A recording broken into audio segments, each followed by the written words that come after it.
I want to do a quick follow-up on the post I made yesterday about nutritional considerations in women. I got a lot of questions following that post, very valid questions. I have a lot of other content that I'll do to these things, but how to find and considerations for your specific nutritional needs. A lot of you. Hey guys, so I want to do a quick follow-up on the post I made yesterday about nutritional considerations in women. I got a lot of questions following that post, very valid questions. I have a lot of other content that I'll do to these things, but how to find and considerations for your specific nutritional needs. A lot of you were asking things about what exactly it means to account for fat-free mass. When should you do so? What do you do if you're not as active or you work with populations that aren't as highly active?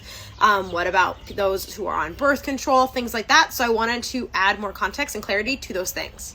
First, something that confuses a lot of people is this concept of energy availability. And energy availability is essentially the amount of calories or energy you have after physical activity to support your normal daily functions, the energy that your body needs to exist and live and support your basic physiology. So we are expending calories. It's energy costly to exist as a person. Your body doesn't only use calories for exercise and activity. So if you're doing high volumes of exercise and you're not matching that with adequate intake, you're going to be extending a lot of calories, but then you're not going to be left with enough to support your basic physiological functions. What happens when we do this and we eat below these certain thresholds is that then you're taking away the energy your body needs to support the basic physiological functions of our health. This is why it then leads into things like loss of menstrual cycle, bone density loss, and negative health impacts like hormones, which we're all obsessed with, which is why eating adequate amounts of food is really, really important here. So this is often categorized as kilograms per fat-free mass, which confuses a lot of people.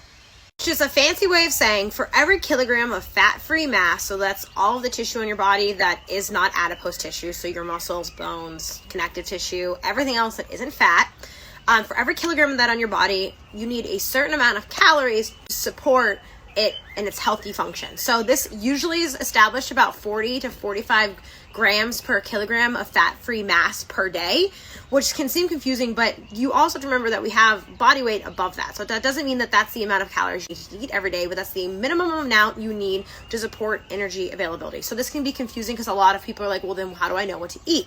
So the best thing that you can do then is to establish your normal daily amount of needed calories based off your body size as a whole and general activity level. Shameless plug, I have a free macro calculator that will do this for you that factors in activity status. The biggest thing there though is being honest with yourself about your true activity level and status. Before I pivot to talking about carbs, let's do some math because I know people are still confused about this. So I'm about 65 kilograms. So me as a 65 kilogram woman, that means that I am like 20% body fat. So that is about 13 kilograms of adipose tissue. So I would do 65 minus 13, and then that would be the value of which I would multiply out my daily needs. I'm gonna go do that math real quick, and I'm gonna return to you with some values. Now, that is not my minimum daily calorie needs or goals or range. I eat more than that. You should probably eat more than that. That is the minimum you need to sustain your healthy metabolic function and hormonal function as a female. So I, as a very active female, can tell you that I eat more than that. I usually eat about 2,500 to 3,000 calories a day, depending on the day, my goals, wherever I'm at. And the biggest thing, though, that I think people are missing this thing is carbs. So let's talk about carbs next. So one, you're eating more than your energy availability. That isn't like this is the least I can get away with. Like you're not starving yourself, right? We are still not starving ourselves. But I think where most active women get this wrong, though, is you figure out your calorie needs, but then you restrict carbs within this. And the more specific your fitness goals become, or the more intense or higher volume your training goals become, the more of your calories are going to have to come from carbohydrate. Yes, you can eat fat, things like that, but you're going to be... So once you've established your daily calorie needs, a rough calculation, use my calculator. My calculator will help you find your carb intake. Don't be inclined to select the low carb intake or do the math yourself from those calorie needs. And so for our recreationally Gen Pop, like I may be doing 45, 60 minutes a day, 4 to 6 days a week, whatever it is. You're only working out like 3 to 5 hours a week, maybe. Moderate intensity, whatever it is, you might be in that 3 to 5 grams per kilogram per day range, where if you become more highly active, you're going to start to creep into that 6 to 10 grams per kilogram day range. Especially my endurance friends, you're going to be starting to creep into those higher ends of the spectrum just because of how glycolytic demanding those needs are.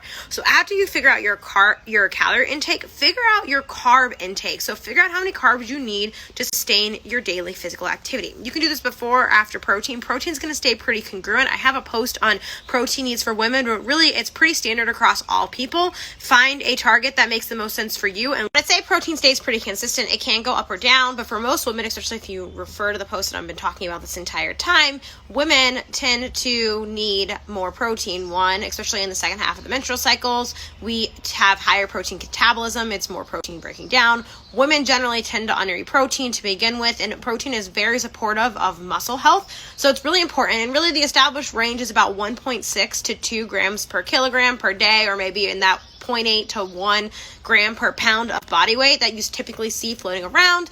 Women do have a little bit more fat mass than lean mass. If you are someone who has more adipose tissue, you might consider eating gram per fat-free mass if that's something, so you're not eating an obscene amount of protein per day. But really following these established guidelines and making sure you're eating enough to match recovery and not only following the RDA is going to be the biggest thing with protein. It doesn't change that drastically person to person. Women just need to make sure that they're prioritizing it because of these things, especially if you're on like. Then last but not least, for my friends that are using oral contraceptives on various forms of birth control, the answer might be follow exactly these guidelines or just eat like a normal person. You might not have to adjust it across a month. There's so many different various forms of birth control, oral contraceptives, etc., etc.